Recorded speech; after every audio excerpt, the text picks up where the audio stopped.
Today I want to show you how to make honey glazed chorizo, one of the easiest recipe probably you ever seen on this channel, but make sure that you watch it entirely in order to get the best results. For this recipe I'm using a combination of standard chorizo, just plain, and spicy chorizo. You don't have to do it this way, but I do like the combination of plain with spicy. Now here in Jersey there's not much variety when it comes to chorizo. You can find the tiny ones, but in most situations they're not that good of a quality. If you find good quality ones, go for the tiny ones.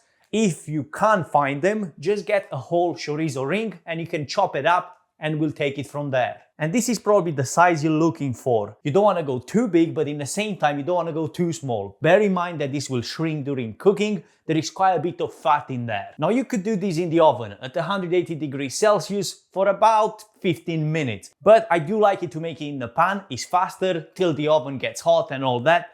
It's just faster in the pan and you get pretty much the same results. Now you want to set the pan on medium heat, but just make sure that you've got a lid to cover it. The chorizo goes in the pan, but bear in mind that this is kind of dry. You don't want to just fry it in oil. You want to add some water in there. You kind of cook that meat a lot better and it's a lot tender if you do it this way. So I've got here about 150 milliliters of water. Now I'm gonna add the lid on and give it about 15 minutes on medium heat from when it starts simmering. Halfway through it, you might wanna give it a mix, making sure that it cooks evenly all the way around.